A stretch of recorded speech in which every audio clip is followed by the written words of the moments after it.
SK하이닉스가 오늘 다시 170만원 아래로 밀리면서 2% 넘게 하락하고 있습니다. 최근 130만원대까지 크게 밀린 뒤 170만원 부근까지 상당히 빠르게 회복했는데요. 문제는 주가가 170만원대에 올라오기만 하면 계속 매물이 나오고 있다는 겁니다. 지금은 단순히 오늘 빠졌다는 것보다 160만원대에서 만든 반등 흐름을 유지하면서 170만원대 매물을 결국 뚫어낼 수 있느냐가 중요합니다. 영상 끝까지 시청해주세요. 안녕하세요. 차트 한잔입니다. 8월 28일 현재 SK하이닉스는 168만 6천원 부근에서 움직이고 있습니다. 오늘 시간은 170만 5천원, 장중 구간은 172만 5천원, 저가는 168만 5천원까지 나왔고 현재 전일 대비 약 2.77% 하락한 모습입니다. 최근 흐름부터 보면 7월 고점 이후 상당히 강한 조정을 받았고 8월 초에는 장중 130만원대까지 밀리면서 변동성이 크게 확대됐습니다. 그런데 저점 이후에는 다시 빠르게 매수세가 들어왔습니다. 150만원대를 회복한 뒤 160만원, 최근에는 170만원 부근까지 올라오면서 급락했던 가격을 상당 부분 되돌렸습니다. 다만 여기서 한 가지는 구분해야 합니다. 저점 반등은 분명히 나왔지만 아직 상승 추세가 완전히 복구된 건 아닙니다. 최근 며칠만 봐도 주가가 170만원을 넘어서면 다시 밀리고 160만원대로 내려오면 매수세가 들어오는 흐름이 반복되고 있습니다. 그래서 지금은 강한 방향성이 나왔다기보다 160만원대와 170만원대 사이에서 다음 방향을 결정하는 구간에 가깝습니다. 먼저 위에서는 170만원에서 172만 5천원 부근을 첫 번째 저항으로 보겠습니다. 오늘 시가가 170만 5천원이었고 장중에는 172만 5천원까지 올라갔지만 다시 168만원대로 내려왔습니다. 결국 오늘도 170만원대에서 매물이 확인된 겁니다. 그래서 다시 반등할 경우 170만원을 잠깐 넘는 것보다 172만 173만원 위에서 실제로 버텨주는 흐름이 중요합니다. 이 구간을 제대로 넘어선다면 다음은 187만원 부근을 볼 수 있습니다. 차트상 187만 1천원 부근에 다음 기준이 잡혀있고 최근 하락 과정에서도 주가가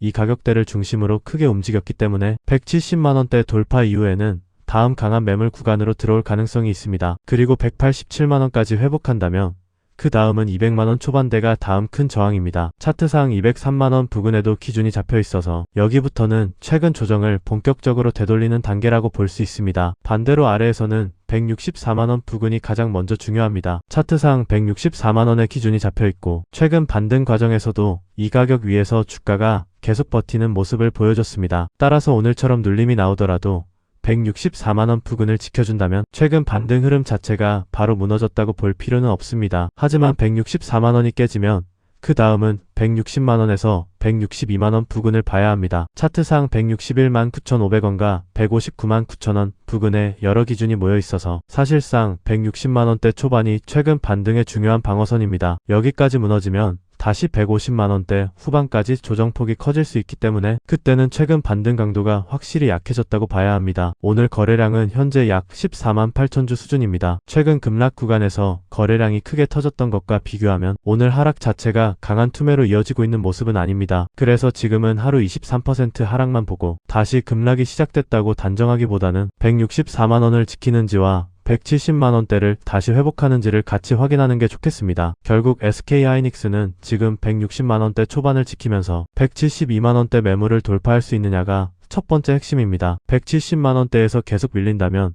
당분간 횡보가 길어질 수 있지만 이 구간을 거래량과 함께 넘어선다면 다시 180만원대로 올라갈 가능성을 확인해 볼 수 있습니다. 그리고 오늘 SK하이닉스가 다시 하락하고 있는 가운데 엔비디아와 HBM 수요, 메모리 가격, 그리고 반도체 업황에서 새롭게 확인된 재료가 무엇인지 그 부분은 이어서 살펴보겠습니다. 오늘 SK하이닉스를 보면 조금 이상하게 느껴질 수 있습니다. 간밤 미국 시장에서는 엔비디아가 강하게 올랐고 AI와 HBM 수요에 대한 전망도 나쁘지 않았습니다. 그런데 정작 국내 SK하이닉스는 오늘 다시 2% 넘게 밀리고 있습니다. 오늘 주가를 누르고 있는 가장 직접적인 재료는 미국의 반도체 관세 확대 가능성입니다. 외신에 따르면 트럼프 행정부는 반도체 칩 자체에만 관세를 부과하는 방식에서 한 단계 더 나아가 반도체가 들어간 완제품까지 관세 대상을 확대하는 방안을 검토하고 있습니다. 여기에는 노트북이나 게임 콘솔뿐 아니라 SK하이닉스와도 직접적으로 연결되는 데이터 센터 서버까지 포함된 것으로 전해졌습니다. 왜 이게 부담이냐면 AI 데이터 센터가 아무리 빠르게 늘어도 서버 가격 자체가 관세 때문에 올라가면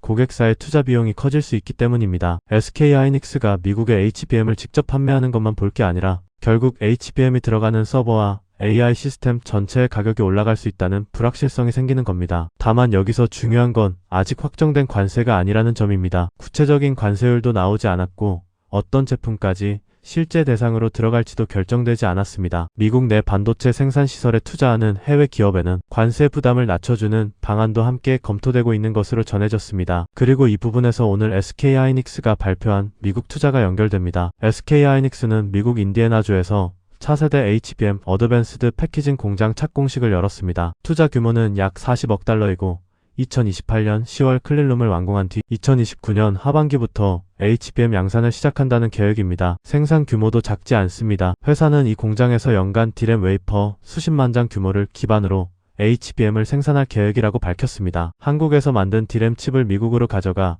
현지에서 적층과 패키징, 테스트를 진행하는 방식입니다. 쉽게 말하면 SK하이닉스가 이제 단순히 미국에 HBM을 수출하는 회사에서 한 단계 더 나아가 미국 안에서 직접 HBM을 생산하는 공급망을 만들기 시작한 것입니다. 엔비디아를 비롯한 미국 빅테크 입장에서도 미국 현지에서 공급받을 수 있는 HBM 생산 거점이 생기는 셈입니다. 특히 미국 정부도 이 프로젝트에 최대 4억 5천만 달러의 보조금과 5억 달러의 대출을 지원할 예정입니다. 그래서 오늘 나온 두 가지 뉴스가 재미있습니다. 한쪽에서는 미국의 관세 확대 가능성이 SK하이닉스 주가를 누르고 있는데 다른 한쪽에서는 SK하이닉스가 바로 그 미국의 대규모 생산 시설을 짓고 있습니다. 아직 SK하이닉스가 이번 투자 때문에 향후 관세에서 구체적으로 어떤 혜택을 받게 된다고 확정할 수는 없습니다. 하지만 미국 정부가 현지 투자 기업의 관세 부담을 낮추는 방안까지 검토하고 있기 때문에 인디애나 공장이 앞으로 통상 리스크를 줄이는 카드가 될 가능성은 지켜볼 필요가 있습니다. 그리고 HBM 수요 자체는 아직 강합니다. 엔비디아가 공개한 공급망과 인프라 관련 구매 약정은 직전 분기 1190억 달러에서 2,790억 달러로 약 2.3배 증가했고 증가분 가운데 상당 부분이 메모리 조달과 연결된 것으로 전해졌습니다. 엔비디아 측도 메모리 가격이 예상보다 강하게 상승하고 있으며 AI 시스템 수요를 맞추기 위해 더 많은 생산 능력이 필요하다는 입장을 밝혔습니다. 결국 오늘 SK하이닉스가 빠지는 걸 HBM 수요가 갑자기 꺾였다고 보기에는 아직 근거가 부족합니다. 지금은 강한 AI 수요라는 긍정적인 재료와 미국 반도체 관세라는 새로운 불확실성이 동시에 충돌하고 있는 상황에 더 가깝습니다. 그래서 앞으로는 관세가 실제로 어떤 범위와 세율로 확정되는지 그리고 미국 인디애나 공장이 향후 SK하이닉스의 현지 공급망과 관세 대응에서 어떤 역할을 하게 되는지를 같이 확인해야 합니다. 그래서 SK하이닉스는 오늘 말씀드린 가격대를 지켜주는지 계속 확인해 보시면 되겠습니다. 그리고 다음 거래일에 어떤 종목을 미리 봐야 할지 궁금하신 분들은 여기서 영상 끄지 마시고 잠깐만 더 봐주세요. 잠깐만요. 왜 항상 내가 발견한 종목은 이미 올라가 있을까요? 20%, 30% 급등한 뒤에야 이 종목이 강합니다. 오늘 시장의 주도주입니다. 이런 이야기 솔직히 너무 늦었습니다. 중요한 건 옳은 종목을 설명하는 게 아니라 움직이기 전에 무엇을 보고 있었느냐입니다. 대부분은 장중에 이미 움직이고 있는 종목만 쫓아갑니다. 그래서 차트 한 잔은 반대로 합니다. 장이 끝나는 오후 3시부터